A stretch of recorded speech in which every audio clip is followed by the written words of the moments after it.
There will come a time in every man's life when he comes of age, and he learns a very important lesson. Can I stick it in there? Will it fit? And should I? And they will learn a very important lesson when it happens. Welcome, friends, Lost Scarf here, and it's time for the vlog. And first up is, how you doing, baby? How you doing? Doing well? And if you're a guy, how you doing, baby? Okay, so first up has got to be Tad. Tad month is almost over for June. Making that one more push. If you have not done Tad yet, consider doing Tad. Check out the description down below on what Tad is. We need to hit that 25 uniques because I am broke.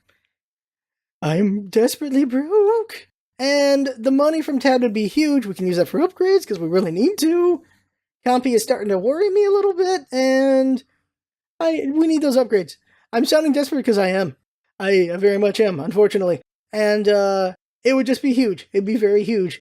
And remember, if we get the 25 uniques on Tad, it is a crochet Q&A, which is me doing crochet.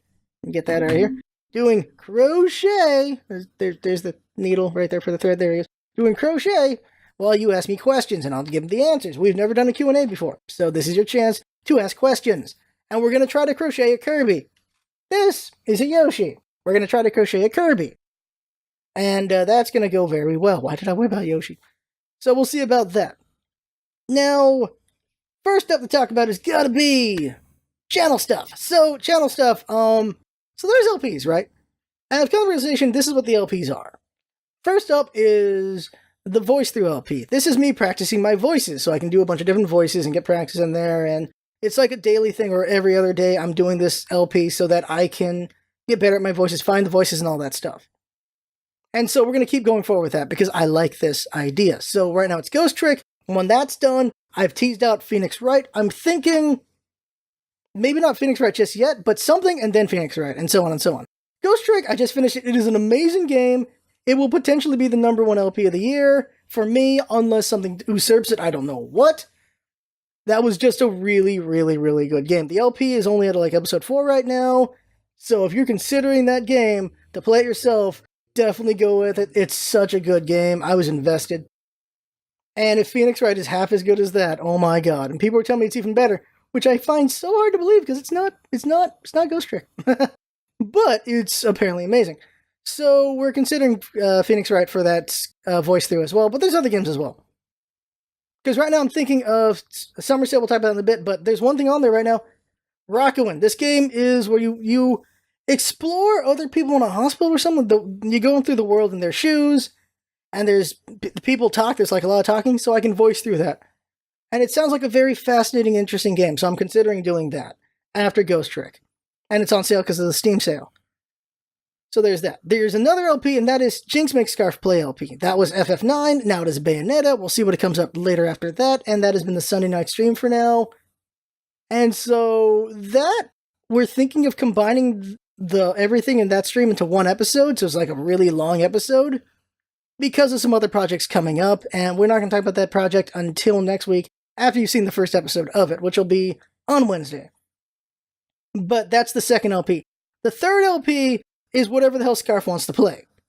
That is currently Gwent, and we're gonna see Gwent, and if something comes up that I really want to do after the challenges, then we'll do that, although I am considering doing multiplayer. Although we could also just have some of the Gwent multiplayer just show up randomly as well. That's a thing that can happen. But that's the third LP. So we do 3 kind of LPs. Then there's the one-shots, which come up as they come up. Whenever a new game comes out, or when there's an old game I check out, I'm like, oh my god, this is pretty good, I want to show it off. That's how the one-shots are, and those, of course, are kind of sporadic. Then there's the collabs, which are also sporadic, which is, of course, teaming up with Fraz and John from Killer Bits and other people from Killer Bits and other people going forward, and we'll see other people eventually, I'm sure. We're going to be recording for new things next week. We haven't seen Forts in a while, I'm sorry. Me and Fraz have not been able to link up on that. But sometimes you just don't have time for this or that. But we're going to see more collabs in the future. And we are considering just getting some games that are just fun to play together so that we have other content. And Worms is in the mention, and I kind of would love to do Worms. Worms is very fun. So we'll see if Worms comes up in the future. I would love that. Worms is awesome. Freaking love Worms. I played it since Sega. Oh my god. Other things, of course, are the vlogs every week, and then random stuff like the movie reviews and things like that. Or whatever I want to talk about. Now for Twitch, this week we're not going to see much of me. Sunday and Saturday, of course, what they always are. So Saturday is the viewer games. Right now it's Domina. Sunday night is Bayonetta right now. Monday, Tuesday, and Friday of this week, we're not going to see me because of a temp job. I have a temp job. I might be too tired after the temp job to do streams those days. If I am not, then we will see a stream Tuesday or Friday, maybe. Wednesday and Thursday, I do not have a temp job, so I'm going to be working on content then, and we may see streams then for sure. Higher chance on Wednesday and Thursday for streams. The other 3 days, not so much. That's really all the stream stuff, and that is everything besides the summer sale. So I was thinking of doing a video for summer sale, but the realization is how? There are literally so many games worth buying on that sale. And so it's just like, just go in there and find what you think is interesting. There's just too many. There's too many. And if you see any games in that sale that you think we should check out, let us know. Because I only learned about Rockawin from someone telling me. I also learned that Life is Strange is $5 for the whole thing. So I am heavily considering maybe buying that and us LPing that before the Before the Storm prequel comes out in August. I am considering it. I'm definitely considering it. I did Night in the Woods. Life is Strange is apparently the other one big hit that's kind of a slice of life kind of game. And so I'm considering it. I am definitely heavily considering it. Yeah. For sure. Other things. One last thing to talk about has got to be Monster Hunter World. If you've not seen the demo footage of that, oh my god, that is awesome. I'm excited for that. And I hope it's at Comic-Con. I hope it's at Comic-Con, because every year I bug those developers and I talk to them like, I just talked to them about freaking Monster Hunter, and they know so much about it and they talk about it. It's just so fun to talk to them. And I am excited for this game. Also for Double X, if it comes to the US, they're not sure if it is. That saddens me. I don't have a problem owning 2 Monster Hunters. So I can't wait for Comic-Con to do all that, and I might have thoughts from Comic-Con about whatever things. I don't know what games are going to be there. Monster Hunter, I hope, will be there. They always have Street Fighter every year. Whatever random games will be there. Indie games will be there. The Behemoth is also there, so we might see Pit People there. But I already have Pit People. And I don't know. There's just random indies that show up sometimes. And then there's the special ones, like Nintendo's going to have their own area. I assume ARMS is going to be there. I don't think Odyssey will be there. But if Odyssey is there, I will get in line for however long to play that. I am very curious about using that hat and possessing things. Oh my god. Well, that's all the Comic-Con stuff. That's still a while away. But there is going to be an area where there's going to be a bunch of indie games. I played Deformers last year. I played Titanfall last year. I played a bunch of games last year. And it was pretty fun and everything. And so I'm hoping and looking forward to doing that again this year, because I'm expecting that to happen as well. Comic-Con is a chance to advertise games for companies. So there will be games there. And I hope I see just lots of them. I'm excited for that. The topic of the week, what is that? And it has to be Perseverance. Whatever's on my mind at the time is what I got to talk about. And right now it is Perseverance. The reason for that is, if you follow, you already know, there was a job. Or jobs, actually. The last 2+ years I've been studying and got more degrees for this field of work. For water purification. And water treatment. And so I applied for this job. It's a pretty big opportunity. 2,000 applications went in there. 2,000 people applied for this job for 2 positions.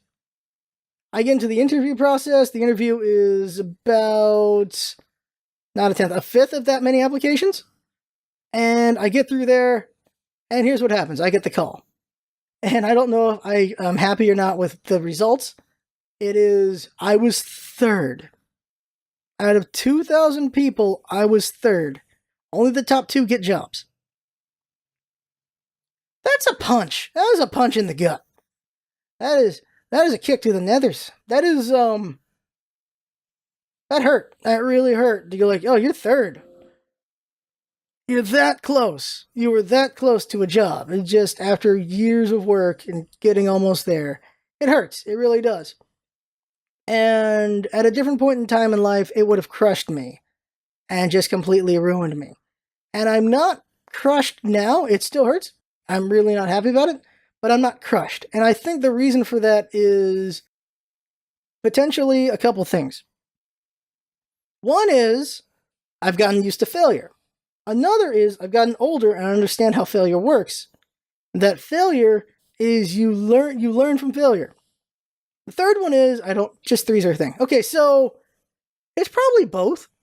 My life is filled with failure. A lot of mistakes, a lot of things just not going my way. Lots of things not going my way. And that sucks. And yeah, it really sucks. But there's also the second one. That is, of course, you learn from failure. You learn from failure because of course you do. Because you learn that didn't work out, or that what was almost what worked out. You can put this with anything.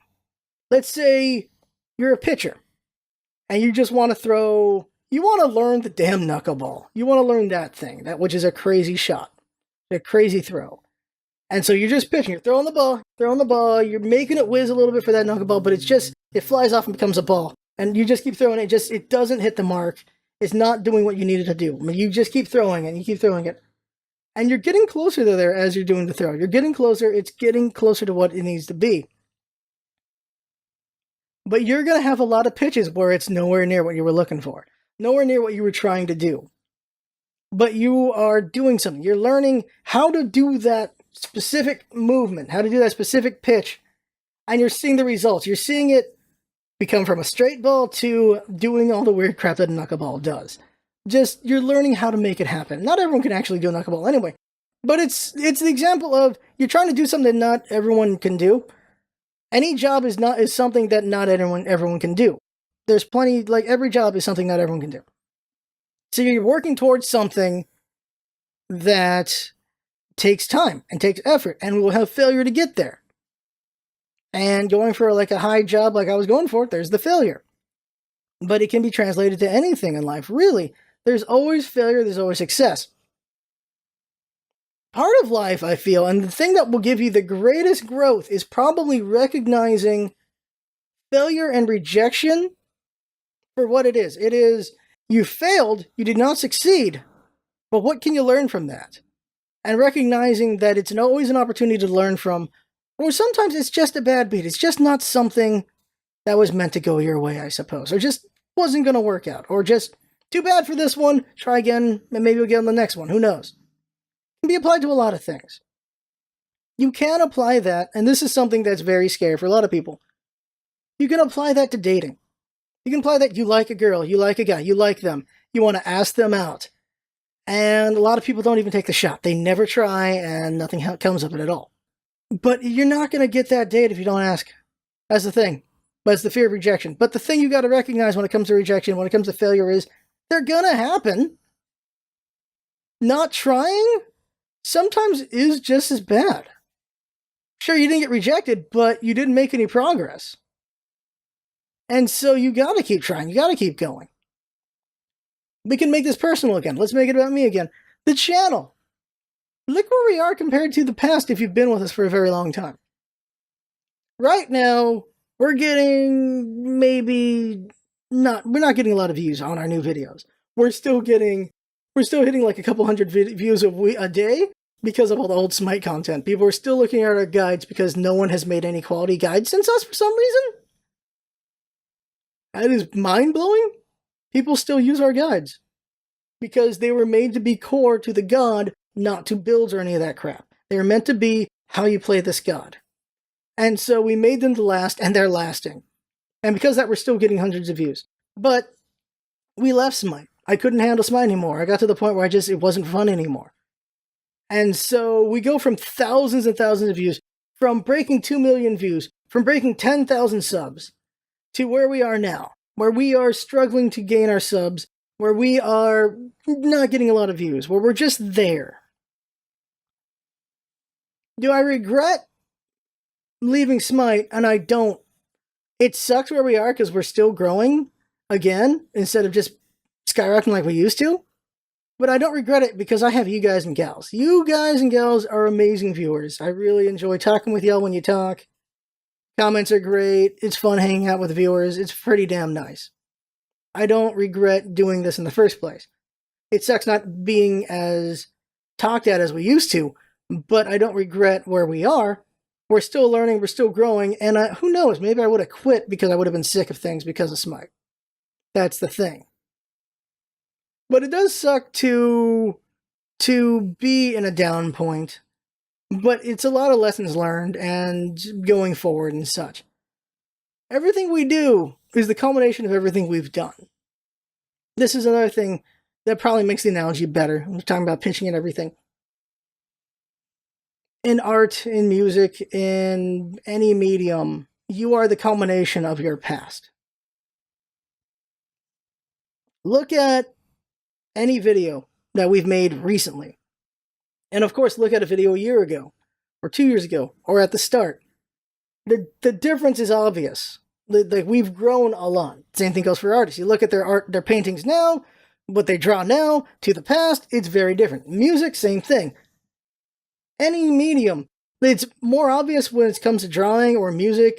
Certain mediums are more obvious to see how people have grown. Other ones, not as obvious, like maybe even like sports. If you're not really knowledgeable sports, maybe this player has done a couple threes, but now they're just doing a lot more threes because they've practiced at it. They practice at being a better dribbler. They practice at being better at dunking, this or that.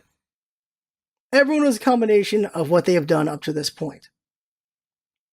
And so our videos are even better than they were back then, but they're not as popular. And part of that is the audience. Part of that is how we cultivated the audience, or we hit the right point at the right time. There's a lot of different factors to that.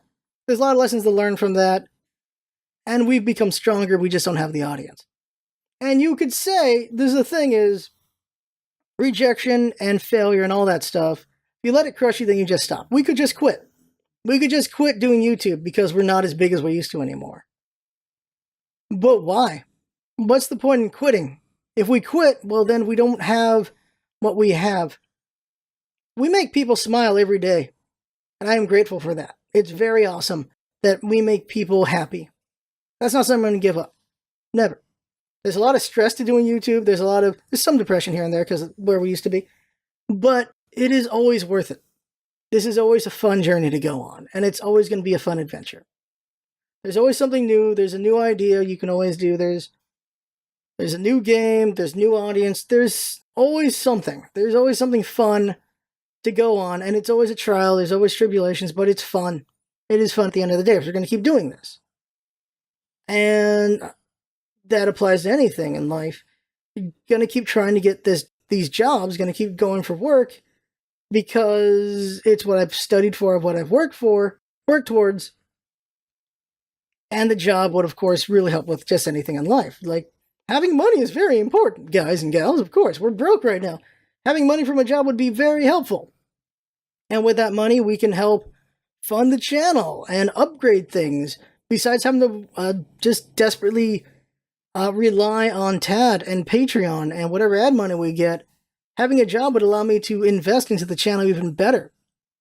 What is the point I'm trying to make here, I suppose? I think we've talked about this a few times before, but it's what's on my mind, is persevering after falling. Getting up after falling.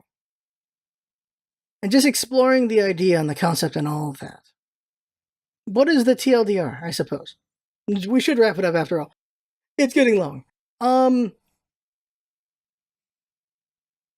The most important thing you can learn, I suppose, in a way, is how to deal with rejection and failure. Because a lot of people can't deal with it. They just can't. They're so scared of failing. They're so scared of rejection that they won't even try. And if you don't even try, where are you going to go? Where are you going to go, guys and gals? Where are you going to go? If we didn't try to do this channel, where would we be? I wouldn't meet you all. I wouldn't know all the people that I know. I wouldn't be having the fun that I'm having if I didn't try, if we didn't do this channel. Of course, I'm not including Jinx when I say when I didn't. Of course, it's me and Jinx. We both are on this journey doing this. You have to try. You're not going to get a girlfriend if you don't try. You're not going to get a boyfriend if you don't try. You're not going to get married if you don't try. If you're interested in marriage, of course. Not everyone's interested. You're not going to get a job if you don't try. You're not going to make the shot if you don't take the shot. You're not going to do, like, there's that metaphor over and over again. You miss 100% of the shots you don't take. And it's true. It's a really weird thing to say, but it's true. You're not trying. You're not getting anything. You're not moving, I guess. And so it's important to move. And it's important to recognize you're going to stumble. You're going to trip. You're going to fall. And what do? You don't crawl. You get right the hell back up. You don't just stay down on the ground, unless, of course, it injures you, of course. But, you get right back up and you just keep trying. It's important to just keep going. It's important to just keep trying and to take a chance. And to recognize things aren't always going to go your way. But you keep trying anyway. Because eventually you might be able to make things go your way. So there you go. That right there is the vlog. Try parsing out everything I just said. I had fun talking, hope you had fun watching and listening. That's what it's all about, isn't it? Having fun. Thanks for coming by, and see you next time.